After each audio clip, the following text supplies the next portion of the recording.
মর্যাদা পুরুষোত্তম রামচন্দ্র সকল ভক্তবৃন্দের শ্রীচরণে প্রণাম জানাই। আমরা আস্বাদন করছি সেই মহা অমর কবি, তার মহাকাব্য শ্রী শ্রী রাম, তার চরিত কথা রামায়ণ, বা আনুষঙ্গিক আমরা কীর্তিবাসের শ্রীরাম পাঁচালী এবং তুলসীদাস গোস্বামী তুলসীদাসের যে রামচরিত মানস হতে যে আমরা অমৃতময় রাম, সে রাম আনন্দে বিভোর হয়ে সে রাম কথা আমরা আস্বাদন করে চলেছি। বর্তমান আমরা আদিকাণ্ডে আছি। তো যে পর্যন্ত আমরা আস্বাদন করেছি, দেখুন রামকথা বলতে বলতে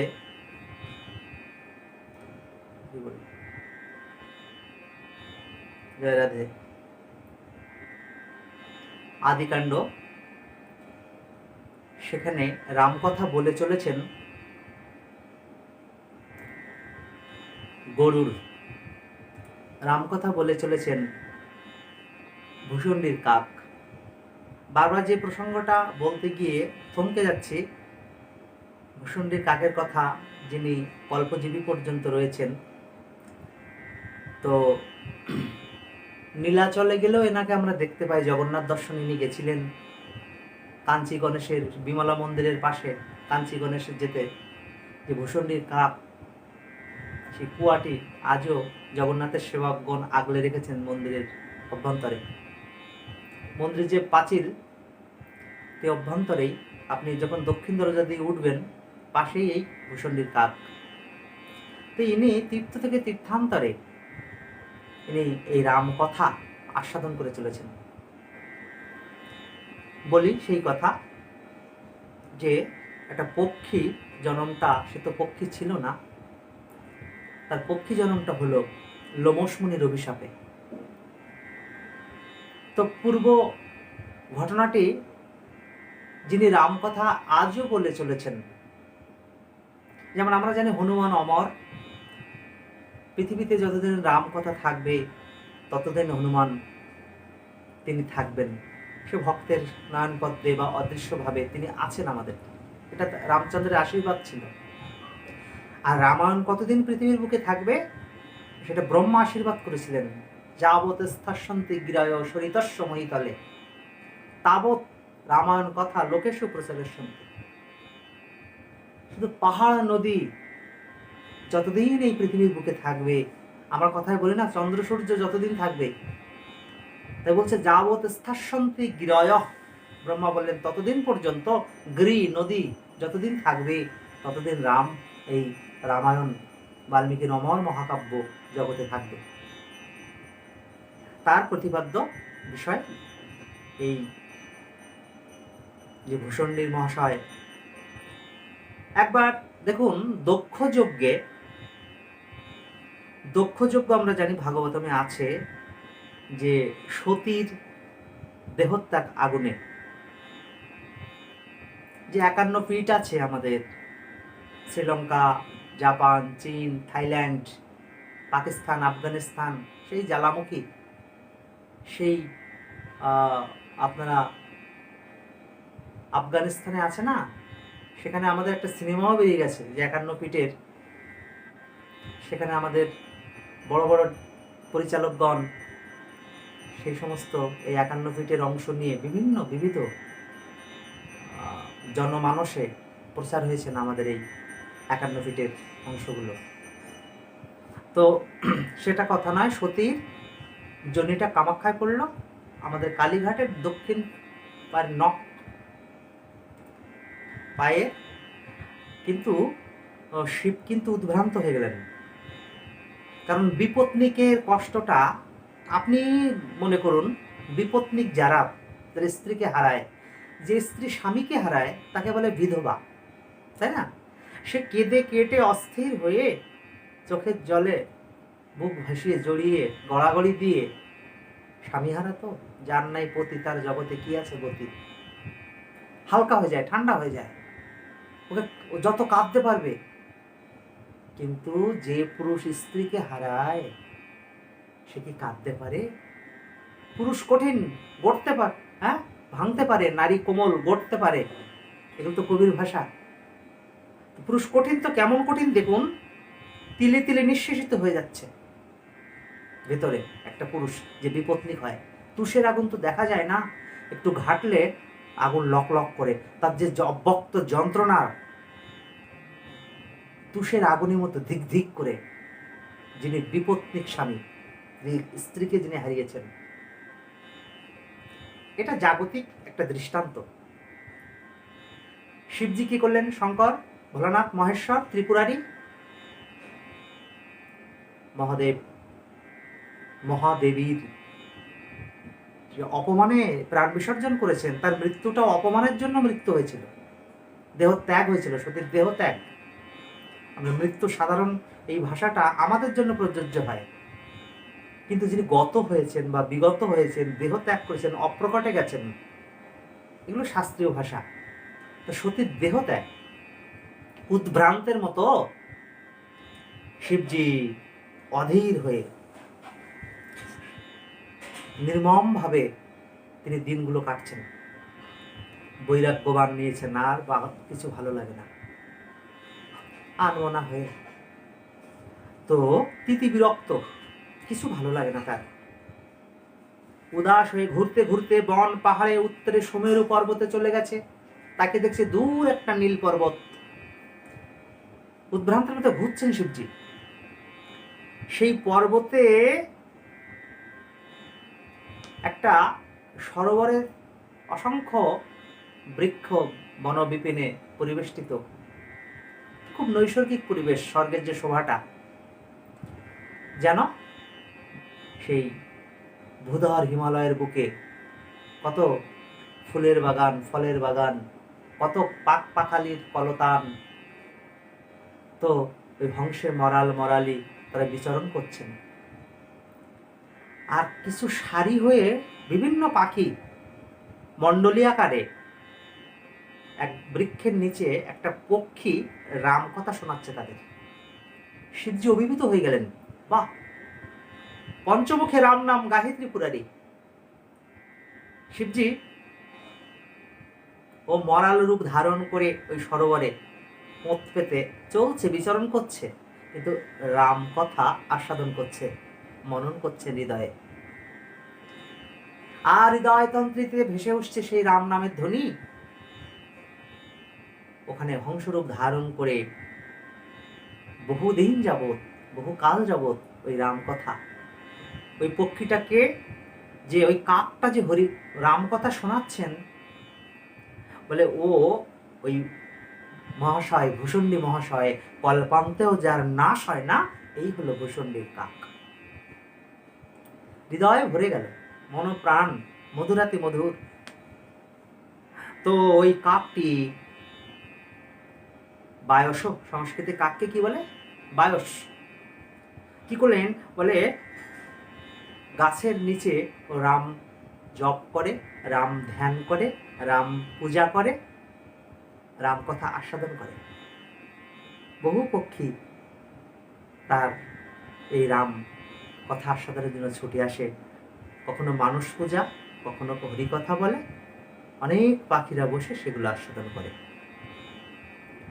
তো শিবজি বলছে, মরাল হংসরূপে সরোবরে বিহার করে কিছুকাল আমি রাম কথা শুনে পুনঃ কৈলাসে চলে এলাম। শিবজি দেখলেন যে একটা কাকও হরি কথা বলে, ভগবানের কথা বলে, রাম কথা বলে। তো ভগবানের কথা অমৃত, ভগবানের কথা অমৃত থেকে পরামৃত, তাই না? অমৃত কটা? সমুদ্র মন্থনে শুধু অমৃত উঠেছিল? বলে না, ভগবানের চরণে চরণামৃত, তাই না? তার যে নাম, এটা নামামৃত, তার অদরামৃত যে প্রসাদ, ভগবান থেকে ভগবানের প্রসাদ বড়, এটা অদরামৃত, তার রূপে আছে রূপামৃত, তাই না? তো ভগবান অমৃতময়, অমৃতের থেকেও পরামৃত বস্তু। আমরা সেই ভগবানের কথামৃত আস্বাদন করছি, দেখেছেন তো? অমৃত সুধা, যা দেবতারা পান করে, অমৃত। ওই আমাদের গৌশাস্ত্রের নাম চৈতন্য চরিত অমৃত, দেখেছেন? অমৃত কথাটা চরিত্র, ক্যারেক্টার, চৈতন্যের চরিত্র, কিন্তু শেষে অমৃত কথাটা। চৈতন্য চরিতামৃত অমৃতের পুর, শুনিতে শ্রবণে মনয় লাগে মধু। অমৃত কথা, ভগবানের কথা। এমন আমাদের মহাপ্রভুর এই যে গুণকীর্তনে বলা আছে যে শীতল হয় মনপ্রাণ, এটা অমৃত বস্তু। তো প্রভাতে জপিলে নাম শীতল হবে মনপ্রাণ। হ্যাঁ, গৌরাঙ্গ ভজিলে গৌরাঙ্গ জপিলে দুঃখের হয় অবসান, তাই না?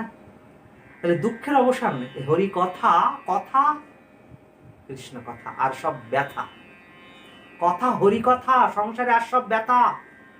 যত এই কথার ভিতরে আস্বাদন ঢুকতে পারেন, নববিধা ভক্তির ভিতরে এই কথা শ্রবণ করুন, এই কথা কীর্তন করুন, এই কথা স্মরণ করুন, তাই না?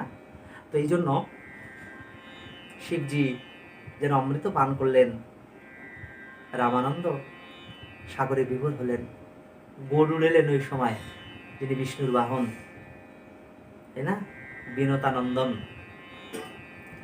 গরুড় এসে অমনি ভাবে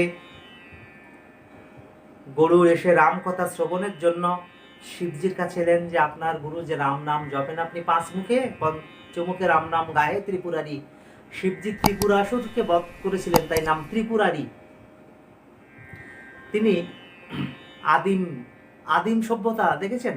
হাতে ত্রিশূল আছে। এই শিব একবার সিন্ধু সভ্যতায় শিবকে আমরা লক্ষ্য করি, কত প্রাচীন। শিবের জন্ম মৃত্যু নাই, স্বয়ম্ভু বলা হয়। কি পেয়েছি আমরা শিবের? কোথায় জন্ম, কোথায় মৃত্যু, কোথায় তার পিতা, কোথায় তার মাতা? নিজেই স্বপ্রকাশ। শিবতত্ত্ব নিয়ে একদিন আমরা আস্বাদন করবো, কেন তার লিঙ্গ পূজা হয়। ঈশান কোনটা বাড়ির, উত্তর আর পূর্ব কোণে, এখানটাই ঠাকুরঘর করবেন। ঈশান শব্দেই শিব, এটা দেবকোণ। ঈশান, শিবের এক নাম ঈশান। তো সেই শিবজি বললেন, গরুরকে বললেন, দেখো গরুর, রাম কথা যদি শুনতে হয় তুমি চলে যাও সুমেরু শিখরে।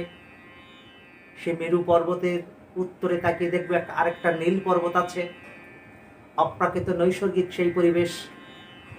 সেখানে কাক ভূষণ্ডী মহাশয় রাম কথা বলে চলেছে, তাই না? তো ভগবান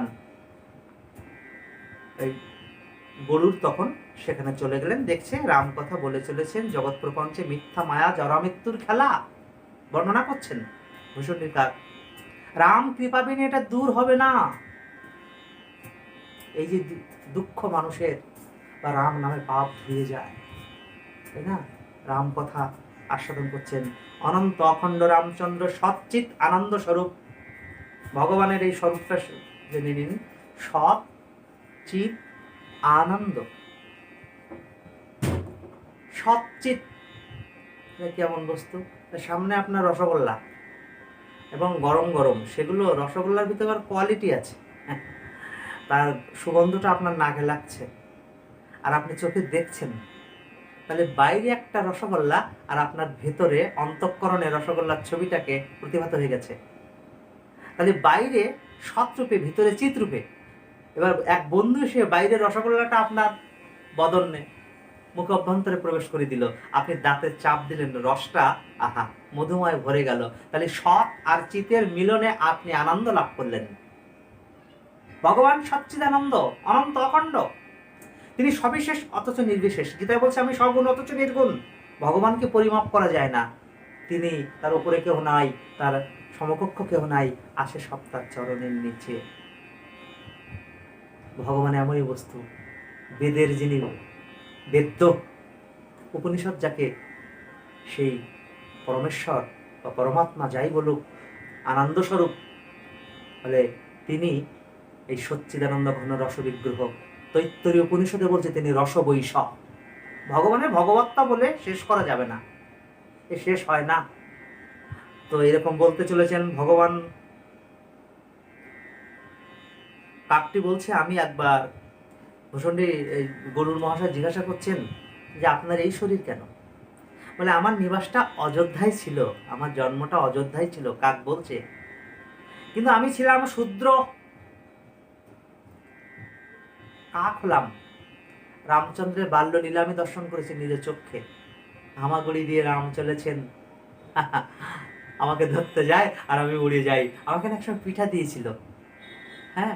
কিন্তু রামচন্দ্র তিনি তো ধুলি মাটির নররূপ ধারণ করেছেন, তিনি আমাকে কিছু এই ভাগবত তত্ত্ব বলেছিলেন। আমি সে জন্ম শুধু রাম ভজনায় ডুবিয়ে দিয়েছিলাম, কিন্তু পরে আমার উজ্জয়িনীতে জন্ম হয়। আমি উজ্জয়িনীতে চলে যাই। উজ্জয়িনী গিয়ে আমি দীক্ষা গ্রহণ করি। দীক্ষা ছাড়া তো হরিপাদপদ্ম মেলে না। আমি শিব ভজন করতাম, কিন্তু অন্যান্য দেবতাদের নিন্দা করতাম। এই দেখুন, একটা আমাদের 10 অপরাধের ভিতরে অন্যান্য দেবতাকে নিন্দা করা যাবে না। শিবকে অন্যান্য দেবতার সঙ্গে, গোবিন্দের সঙ্গে অভিন্ন নিন্দা করা যাবে না। এই যে শিবকে আমরা বা অন্যান্য দেবতাদেরকে যে নিন্দা করি, তো এগুলো 10বিধ অপরাধের ভিতরে এই একটা। কিন্তু তাহলে শিব তত্ত্ব কোন তত্ত্বে দাঁড়িয়ে আছে দেখেছেন? তাহলে আমি শিব ছাড়া জগতে আর কোনো দেবতাকে মানতাম না, নিন্দা করতাম। শিবজি আমাকে অনেক বুঝিয়েছিল, জগতে কোনো বস্তুকে নিন্দাও করবে না, প্রশংসা করবে না। তুল্লা নিন্দুস্তুতির মৌনী সন্তুষ্ট যেন কেন চিত, দ্বাদশ অধ্যায় গীতা। যিনি মহাত্মা, সে নিন্দাও করে না, সে প্রশংসা করে না, সে সাম্য অবস্থায় আছে, শত্রু মিত্র উদাসীন, তাই না? তা যেমন আমাদের এই কেদারে, হিমালয়ের উপরে, ওখানে ঘণ্টা কর্ণ ছিল। কুল গাছের নিচে লক্ষ্মী দেবী ছায়া দিচ্ছেন কেদার, অর্থাৎ যে ওটা হলো বদ্রী নারায়ণ। কেদার বদ্রী পাশাপাশি তো, 4 ধামে। তো কেদার ক্ষেত্র নারায়ণ, আর বদ্রীনাথ হলো শিব। দ্বাদশ জ্যোতির্লিঙ্গের আমাদের শঙ্করাচার্যের সমাধি আছে ওখানে, তাই না? একটা মহাপুরুষ, তার সমাধিটা ওখানে। খুব অল্প বয়সে তিনি দেহ রেখেছিলেন এই মহাপুরুষটা। তো ঘণ্টাকর্ণ শিব ছাড়া তাই কানে ঘণ্টা বেঁধে রাখতো, অন্য কোনো দেবতার নাম নেবে না, শুনবে না। শিব অনেক বুঝিয়েছিল যে কাউকে নিন্দা করবে না, আগে মনুষ্য ধর্ম, তারপরে তো আমরা পরম ধর্ম পালন করব, তাই না? সবাই পুংসাং ইয়াত ভক্তির অধক্ষজে অহিতকা অপ্রতিহতা যাত্মাসু সম্প্রসাদতি। ভাগবতে পরম ধর্মের বর্ণনা করেছিলেন সুখদেব। একটা ধর্ম, একটা পরম ধর্ম। ধর্ম কি? 5টি গুণ আছে মানুষের, এই 5টি, তাহলে মনুষ্যত্ব হবে। সে চুরি করবে না, হিংসা করবে না, দান করবে, দয়া করবে, ব্রহ্মচর্য পালন করবে, তাই না? আমরা তো বলি যে সত্যং বদ মিথ্যা মা বদ। তাহলে সত্য জীবন, সত্যতা মনুষ্য ধর্মের অঙ্গ। চুরি না করা, হিংসা না করা, দয়া করা, দান করা, এগুলো মনুষ্য ধর্ম। আগে আপনি মনুষ্যত্বে দাঁড়িয়ে আছেন। দেখুন, আপনি মানব ধর্ম। এটা ডক্টর মহানামৃত ব্রহ্মচারী এই মানব ধর্মের উপরে সুন্দর ব্যাখ্যা করেছেন। ব্রহ্মচর্য পালন করা, এগুলো মানব ধর্ম। আর পরম ধর্ম বলে, পরম ধর্ম যেটা সুখদেব গোস্বামী বলছে, জানো মহারাজ পরীক্ষিত, পরম ধর্ম কাহাকে বলে? যে ধর্ম যাজন করলে চিত্ত সুনির্মল হয় এবং ভগবান শ্রীকৃষ্ণের পাদপদ্মের নির্মল ভক্তি জন্মায়, তাই না? সবাই পুংসাং পরধর্ম অধক্ষজে। যে ধর্ম যাজন করলে ইন্দ্রগোচর কৃষ্ণের ভক্তি লাভ হয়। অধক্ষজ মানে যা ইন্দ্রের দ্বারা জ্ঞাত নয়। এই দেখুন, অধক্ষজ সংস্কৃত একটা শব্দ, অধক্ষজ। অধক্ষজ যাহা প্রাকৃত ইন্দ্রিয় গোচর নহে, তিনি অপ্রাকৃত। অধক্ষজ ভগবানের আরেকটা বিশেষণ আছে, এগুলো অ্যাডজেক্টিভ বিশেষণ।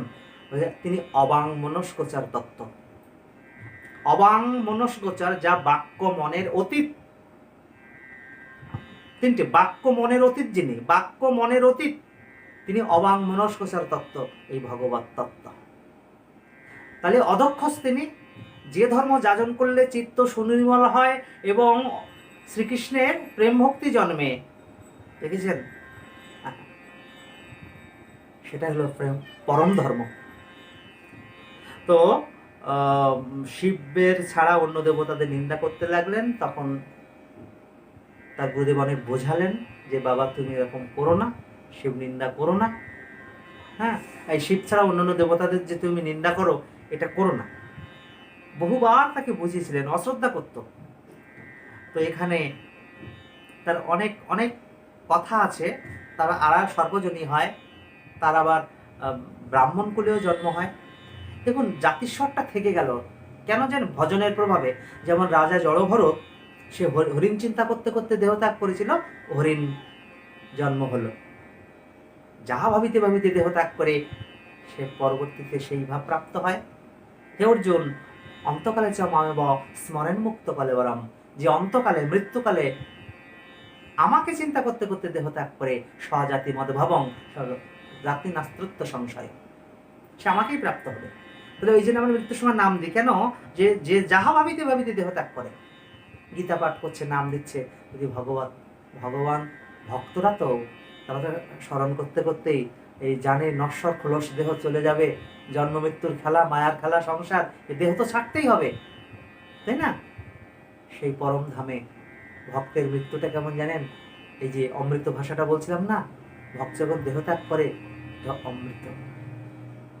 আমরা চৈতন্য চরিতামৃতে হরিদাস ঠাকুরের অপূর্ব, যখন দেহত্যাগ করছে, হৃদয়ে ধরিব তোমার কমল চরণ, মহাপ্রভুকে বলছে হৃদয়ে তোমার চরণ দুটো আমার বুকে দাও, হৃদয়ে ধরিব তোমার কমল চরণ, নয়নে হেরিব তোমার চাঁদ বদন, তুমি আমার চোখে তাকাও, আমি তোমার চোখে তাকাবো।